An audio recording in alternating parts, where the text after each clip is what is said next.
Question 3 जो आपला आहे तो write the polynomial in x, म्हणजे एक्स तुमचं व्हेरिएबल घ्यायचं using the given information. Write the polynomial in x using the given information. मग त्याचं पहिलं एक्झाम्पल आहे monomial. Monomial with degree 7. With degree 7. 7 degree असली मोनोमियल म्हणजे एकच टर्म असलेली आपल्याला पॉलिनॉमियल लिहायची आहे. मग कोणती लिहू शकतो आपण? हा मुक्त प्रश्न आहे, ओपन क्वेश्चन हा आहे. मी लिहिलं x⁻⁷ तरी बरोबर आहे. मी लिहिलं 5 × x⁻⁷ तरी बरोबर आहे. -1/2 × x⁻⁷ तरी बरोबर आहे. √3 -√3 × x⁻⁷ तरी बरोबर आहे. फक्त डिग्री 7 असली पाहिजे, व्हेरिएबल x असलं पाहिजे. कोएफिशियंट तुम्ही कोणताही घेऊ शकता. बरोबर आहे. आपला मोनोमियल म्हणजे एकच टर्म असली तर जी पॉलिनॉमियल आहे बहुपदी आहे ती आपल्याला एक टर्म असलेली मोनोमियल म्हणजे एक पद असलेली आपल्याला पॉलिनॉमियल यायची आहे.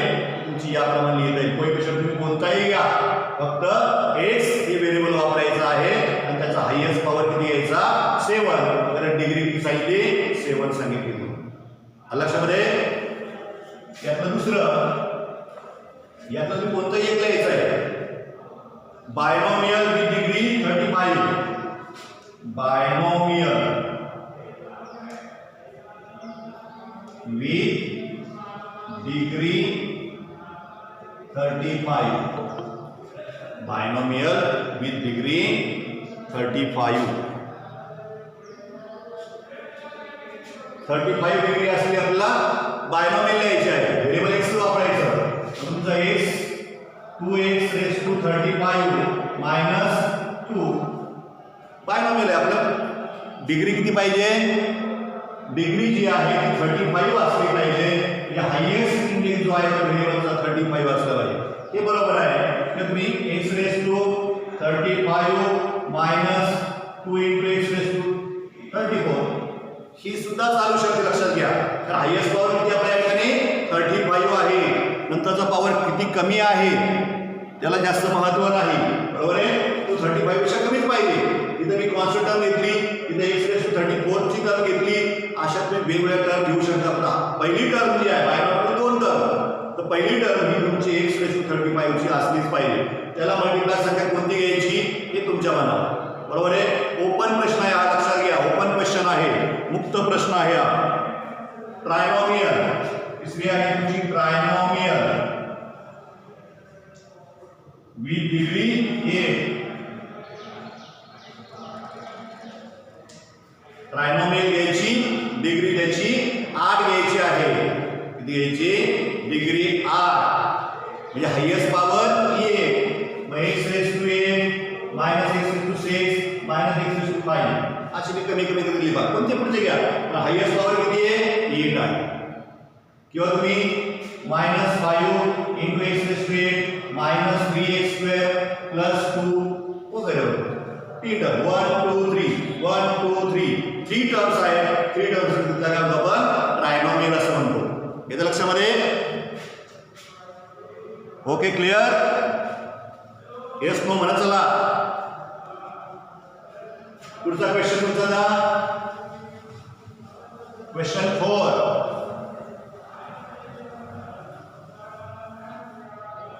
Question number 4.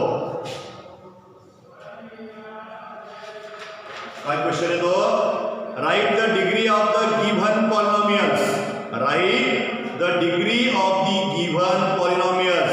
खाली ज्या पॉलिनॉमियल बहुपदी दिलेले आहेत त्यांची डिग्री लिहा म्हणून सांगितलंय. मग इथं मी लिहितोय पॉलिनॉमियल असं चार्ट तयार करा. पॉलिनॉमियल आणि डिग्री ऑफ पॉलिनॉमियल.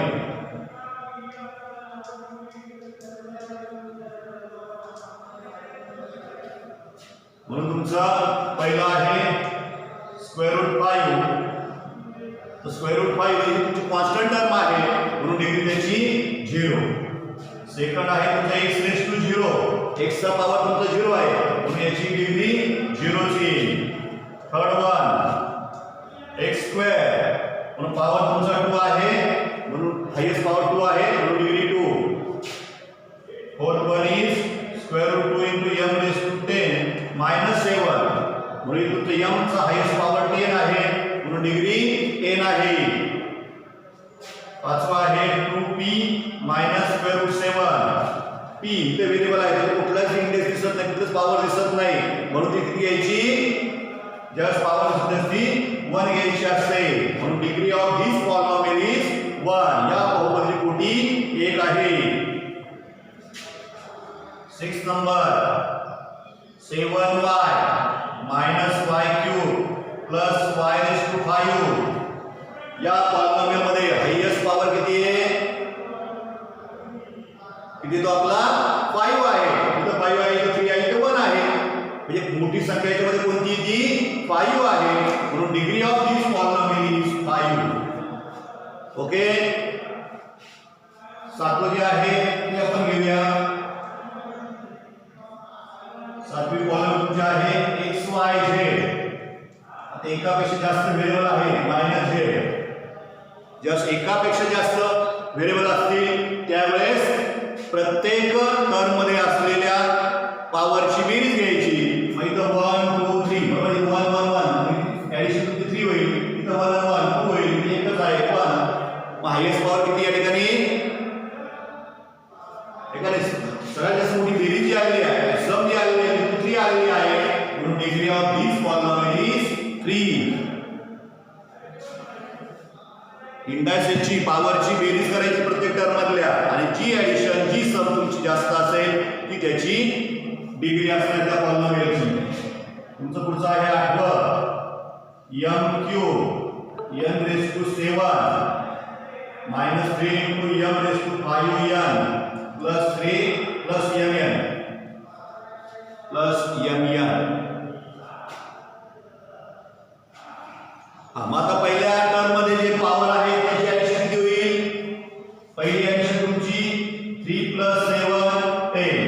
दुसरी टर्मची ऍडिशन 5 plus 1 6 आणि तिसरी ऍडिशन 1 plus 1 2. बरोबर आहे. पहिली टर्म जी आहे 3 आणि 7 ही पॉवर आहे, हे इंडेक्स आहे म्हणून 3 आणि 7 ची ऍडिशन 10 आली. दुसऱ्या टर्म मध्ये 5 आणि 1 आहे या ठिकाणी 5 आणि 1 ची ऍडिशन केली 6 आली. तिसऱ्या टर्म मध्ये 1 1 आहे, याचा पण पॉवर 1 आहे, याचा पॉवर 1 आहे म्हणून तुमची ही ऍडिशन 2 येते. म्हणून इथं सर्वात जास्त बेरीज कोणती आहे 10 आहे म्हणून degree of this polynomial is 10. हेच महत्त्वाचे जास्त करून इथं काही अडचण येत नाही. पण इथं नेमकी कोणती घ्यायची, काही मुले 7 लिहून ठेवतात, काही 5 लिहितात, तर चुकीचं व्हायला नको. जी बेरीज जास्त आहे, जर एकापेक्षा जास्त व्हेरिएबल्स असतील त्यावेळी जी बेरीज जास्त येते घातांकांची ती बेरीज म्हणजेच तुमची त्या बहुपदीची कोटी असणार आहे, डिग्री ऑफ दी पॉलिनॉमियल असणार आहे. अशा प्रकारे हा चौथा प्रश्न जो आहे तो सोडवायचा होता. Question 5. Classify the following polynomials as linear, quadratic and cubic polynomial. म्हणून याचा आन्सर लिहिताना याप्रमाणे चार्ट करायचं. मग लिनियर पॉलिनॉमियल,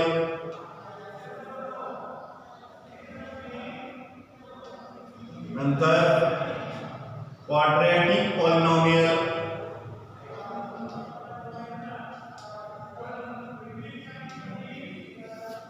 आणि क्यूबिक पॉलिनॉमियल.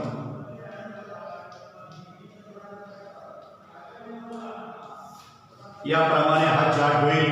एक एक आपण क्रमाने लिहूया. दिल्या आपण याप्रमाणे 1 2 3 जे असतील त्याप्रमाणे प्रत्येकामध्ये.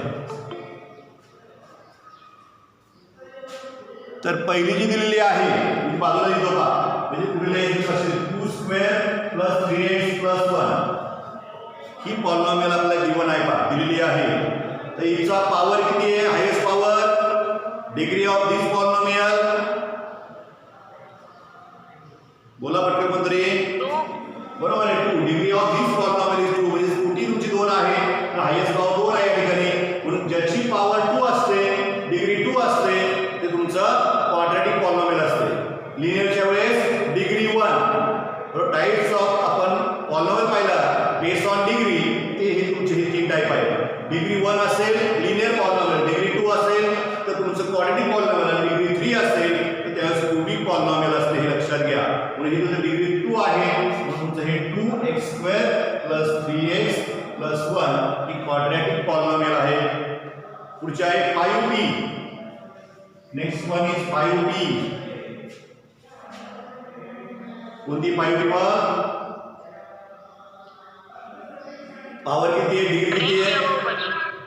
Degree of this polynomial is 1. तर p चा घातांक जो आहे, p ची पॉवर जे आहे ती 1 आहे आणि 1 पॉवर असल्यावरती लिनियर पॉलिनॉमियल असते, म्हणून ती लिनियर पॉलिनॉमियल मध्ये लिहायची आहे. पुढची आहे तुमची square root 2y minus 1/2. Square root 2 into y minus 1/2. Terms 2 आहे आणि पॉवर किती आहे, घातांक किती आहे y चा? घातांक 1 आहे आणि 1 ज्या वेळेस असेल डिग्री तुमची त्या ठिकाणी 1 असणार आहे. डिग्री ऑफ पॉलिनॉमियल इज 1 म्हटलं की लिनियर पॉलिनॉमियल, म्हणून स्क्वेअर रूट 2y मायनस 1/2 ही तुमची लिनियर पॉलिनॉमियल आहे. पुढची आहे तुमची चौथी m³ plus 7m² plus 5/2m minus square root 7. Highest power सर्वात मोठा घातांक किती आहे या ठिकाणी? 3 आहे पहा. 3 2 बरोबर आहे. एक चल व्हेरिएबल m आहे, चल तुमचं m आहे आणि सर्वात मोठा घातांक 3 आहे, म्हणून या बहुपदीची कोटी तुमची 3 आहे. Degree of this polynomial is 3 म्हणून ती क्यूबिक पॉलिनॉमियल असते, म्हणून ही जी पॉलिनॉमियल आहे चौथी ती तुमची क्यूबिक मध्ये लिहिली गेली पाहिजे.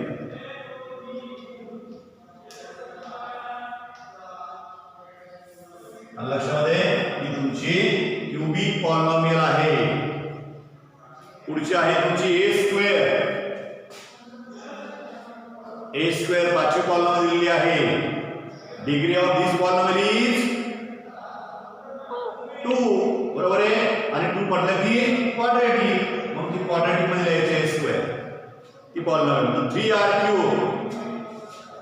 3 × r³. Degree of this polynomial is 3 बरोबर आहे, म्हणून ती क्यूबिक पॉलिनॉमियल आहे 3r³. ओके, संपलं. याप्रमाणे ही सोडवलं. इथं लिनियर म्हणजे रेषीय बहुपदी, त्याला आपण म्हणतो वर्ग बहुपदी आणि घन बहुपदी मराठीमध्ये असं लिहिलं जाईल. ओके, बाकीचं मात्र बदललं नाही. रेषीय बहुपदी, वर्ग बहुपदी आणि घन बहुपदी याप्रमाणे मराठीत लिहा 9वी ब च्या विद्यार्थ्यांनी.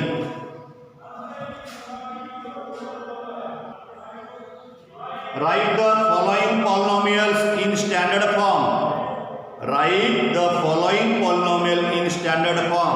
Standard form मध्ये लिहायचं म्हणजे काय की आधी हायेस्ट पॉवरचं म्हणजे जे पॉवर आहे तुमचे व्हेरिएबलचे ते डिक्रीजिंग ऑर्डरने लिहायचे आहे, उतरत्या क्रमाने लिहायचे आहे.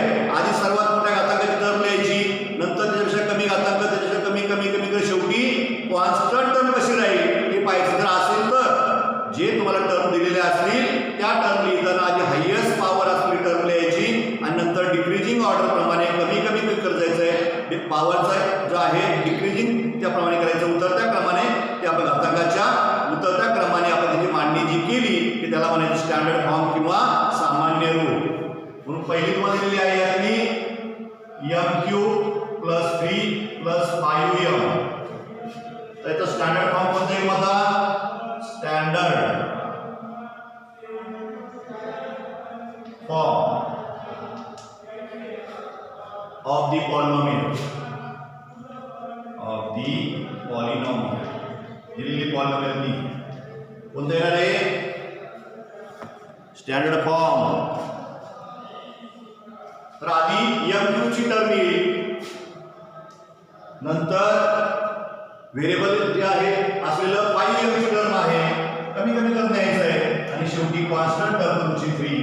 आधी 3 नंतर 1 आणि नंतर m नसलेली टर्म म्हणजे कॉन्स्टंट टर्म. याप्रमाणे आपण ज्यावेळेस मांडतो त्यावेळेस त्याला स्टँडर्ड फॉर्म किंवा सामान्य रूप असं त्याला म्हटलं जातं, हे लक्षात घ्या. सेकंड मध्ये दिलेली आहे ती आहे तुमची -7y plus y⁵ plus 3y³ minus 1/2 plus 2 × y⁴ minus y². म्हणून याचा आन्सर जे आहे स्टँडर्ड फॉर्म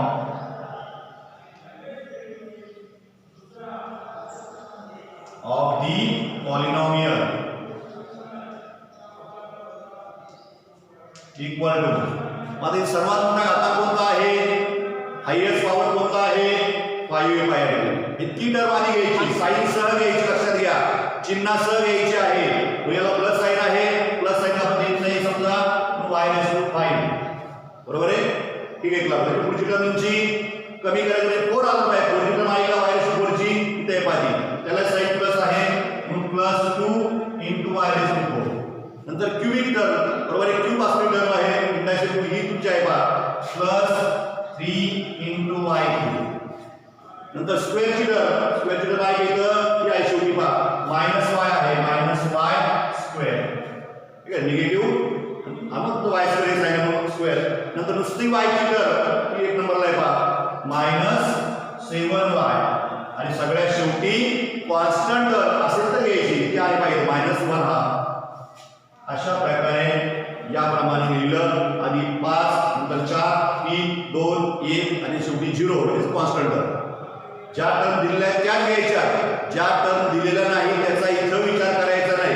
ज्यावेळेस कोएफिशियंट फॉर्म मध्ये लिहायचं असतं त्यावेळेस आपण कसं लिहायचं हे पाहणार आहोतच, बरोबर आहे. पण आता इथे फक्त स्टँडर्ड फॉर्म मध्ये लिहिताना उतरत्या क्रमाने, घातांकाच्या उतरत्या क्रमाने मांडणी करणं म्हणजेच ती बहुपदी स्टँडर्ड रूपात लिहिणं हे आहे, त्याचं समजून घ्या.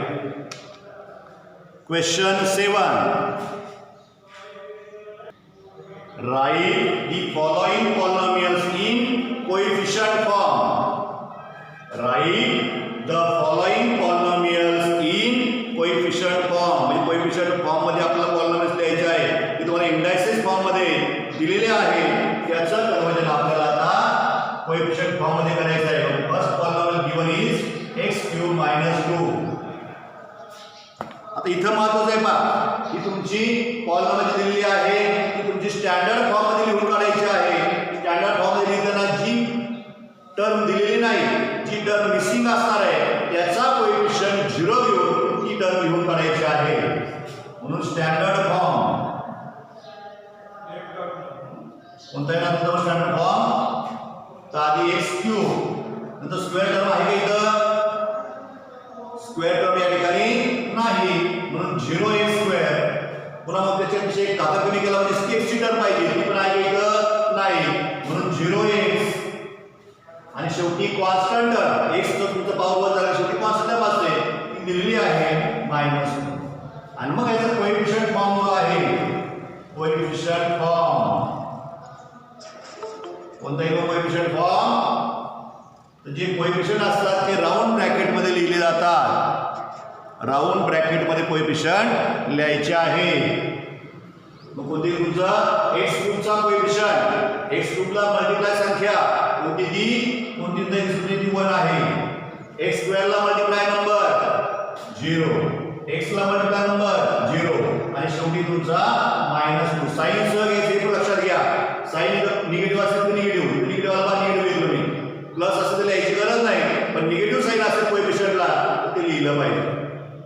ओके, म्हणून 1 0 0 आणि -2 आणि मध्ये कॉमा करायचा. जर कॉमा केला नाही ती 4 अंकी संख्या तयार होईल. म्हणून हा कॉमा जो आहे, first coefficient 1, second coefficient 0, third coefficient 0 आणि लास्ट कोएफिशियंट जो आहे टर्म जी आहे ती -2 आहे. तर अशा प्रकारे हा कोएफिशियंट फॉर्म मध्ये ही पॉलिनॉमियल जी आहे ती लिहिली जाते. पुढची आहे तुमची 5y, सेकंड वन 5y. मग इथं स्टँडर्ड फॉर्म काय येईल, स्टँडर्ड फॉर्म, तर तुमची डिग्री 1 आहे, तर टर्म 2 असल्या पाहिजे, बरोबर आहे. म्हणून कोणती टर्म मिसिंग या ठिकाणी, कोणती टर्म दिलेली नाहीये, तर कॉन्स्टंट टर्म जी आहे, नुसती संख्या टर्म जी आहे ती दिलेली नाही म्हणून ती टर्म तुमची 0 घ्यायची.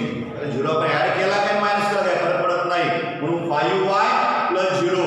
बरं, 2 टर्म इथं असल्या पाहिजे कारण डिग्री 1 आहे, डिग्री 1 आहे म्हणून तुमची टर्म जी आहे ते 2 असल्या पाहिजे. म्हणून तुमचा कोएफिशियंट फॉर्म जो आहे कोणता येईल, coefficient form equal to 5 and 0. y चा कोएफिशियंट 5 आहे आणि कॉन्स्टंट तुमची 0 आहे. थर्ड एक्झाम्पल दिलेला आहे into m raised to 4 minus 3m square plus 7 ही तुम्हाला थर्ड कॉलम दिलेली आहे. पुन्हा स्टँडर्ड फॉर्म मध्ये कॉलम लिहायचे आहे. स्टँडर्ड फॉर्म कोणतील माझा m raised to 4 he term आपली आहे. डिग्री 4 आहे. हे टर्म तुमच्या 5 असल्या पाहिजे, 5 असल्या पाहिजे. बरोबर आहे.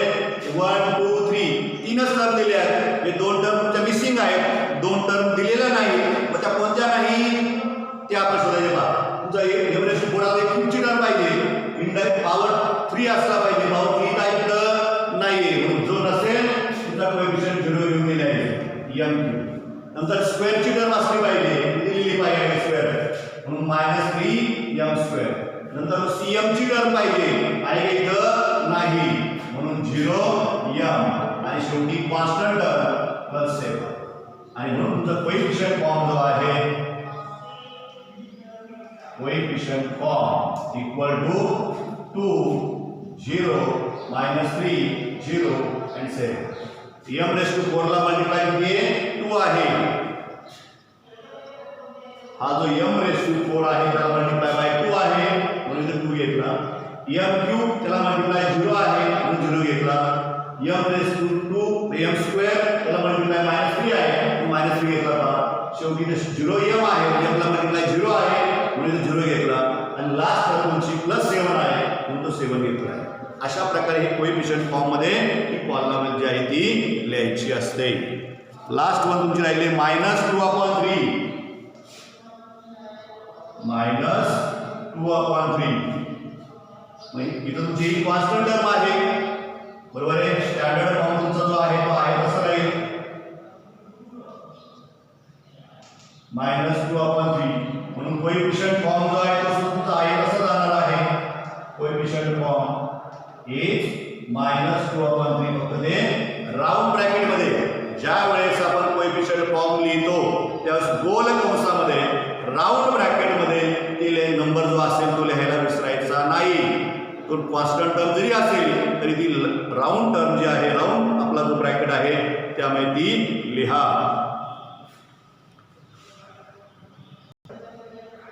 Write the polynomials in index form. हे तुम्हाला आता कोएफिशियंट फॉर्म मध्ये दिलेले आहे तुम्हाला पॉलिनॉमियल त्याचं कन्वर्जन जे आहे ते इंडेक्स फॉर्म मध्ये करायचं आहे. म्हणून फर्स्ट त्यातली आपली 1 2 3 ही तुम्हाला कोएफिशियंट फॉर्म मध्ये दिलेली पॉलिनॉमियल आहे. कोएफिशियंट फॉर्म कोणता आपला 1 2 आणि 3. मग तुमचा इंडेक्स फॉर्म आता इथं कोणतं व्हेरिएबल घ्या असं काय तुम्हाला सांगितलेलं नाही. बरोबर आहे. मग तुम्ही x y z l m n a b c d कोणतंही घेऊ शकता. बरोबर आहे. या प्रश्नात तुम्हाला व्हेरिएबल हेच घ्या असा उल्लेख केलेला नाही. कोणतंही व्हेरिएबल तुम्ही घेऊ शकता. तर अशा वेळेस काय करायचं का हे लक्षात घ्या. इंडेक्स फॉर्म लिहिताना तर मी तुमचं 1 2 3 कोएफिशियंट तुमचे 3 आहे.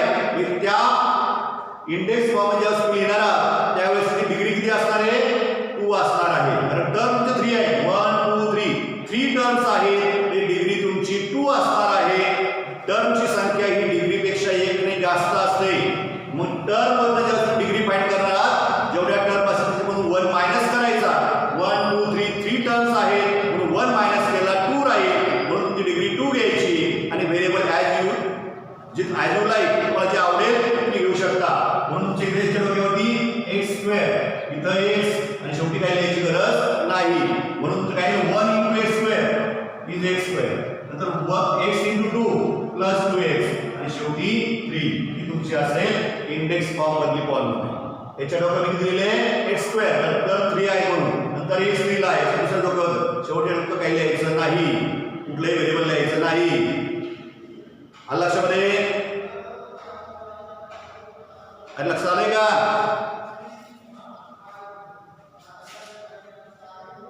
माझा आवाज येतोय का. पुढची आहे तुमची पॉलिनॉमियल 5 0 0 0 आणि -1. 5 0 0 0 3 टाइम 0 आहे आणि -1 तुम्हाला दिलेला आहे. ही तुमची तुमची कोएफिशियंट फॉर्म मधली पॉलिनॉमियल आहे. Coefficient form 5 0 0 0 and -1. मग इंडेक्स फॉर्म कोणता होईल? आता इथे y व्हेरिएबल वापरतोय युजिंग व्हेरिएबल y. टर्म्स म्हणजे 1 2 3 4 5 टर्म्स आहेत. किती टर्म तुमच्या? 5 टर्म्स आहेत. 5 पद आहेत. म्हणून डिग्री किती असणार आहे? लेस दॅन 1. बरोबर आहे? -1 म्हणून 5 -1 केलं 4 राहील. म्हणून degree of this polynomial in the index form is किती असणार आहे? 4. म्हणून तुमच्या इथे y व्हॅल्यू आपण मी y4 लिहायचा. त्याच्यानंतर y³ लिहायचा, y² लिहायचा, शेवटी y लिहायचा आणि मग शेवटी -1 च्या बरोबर काही लिहायचं नाही. आणि मग याचं प्रोडक्ट करायचं. आता जसं इथं प्रोडक्ट केला आपण तसं इथं प्रोडक्ट करायचं आहे. y4 × 5 इंडेक्स फॉर्म आपण लिहितो आता y4 × 5 5 × y4 0 × y3 0 y3 plus 0 × y² plus 0 × y आणि शेवटी -1. आता हा प्रोडक्ट जो आहे तो करून घ्यायचा. म्हणून 5 × y4 0 × समथिंग इज 0 0 0 -1. 0 ऍड केला काय सबट्रॅक्ट केला काय फरक पडत नाही. म्हणून y4 5 × y4 आणि -1 ही तुमची इंडेक्स फॉर्म मधली पॉलिनॉमियल असणार आहे. लक्षामध्ये ज्या टर्म्स तुमच्या 0 आहे कोएफिशियंट त्या टर्म इथं काढून टाकायचे आहे. म्हणजे तुमची पॉलिनॉमियल शिल्लक राहणार आहे 5 × y4 -1 ही तुमची पॉलिनॉमियल असणार आहे. शेवटची जी आहे ती आपण घेऊया आणि मग थांबू. आपण 90 एक्झाम्पल जे आहे ते आपण सोमवारी घेऊ.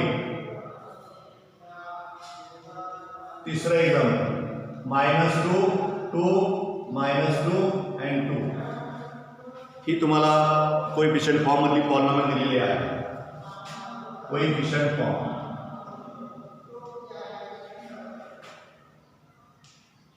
-2 2 and 2. मग इथे तुमचे नंबर ऑफ टर्म्स किती आहे? 1 2 3 4 टर्म्स आहे. डिग्री किती असणार आहे? मग नंबर ऑफ टर्म -1 म्हणजे 4 तुमच्या आहे. 4 -1 केलं 3 राहणार आहे. हे degree of this polynomial is 3 असणार आहे. म्हणून इंडेक्स फॉर्म मध्ये लिहिताना तुमचं काय आहे? याच्या जागेवरती x³ नंतर x² नंतर x. म्हणून -2 × x³ -2x³ plus 2 × x² -2 × x आणि प्लस 2 याप्रमाणे ही तुमची इंडेक्स फॉर्म मधली पॉलिनॉमियल असेल.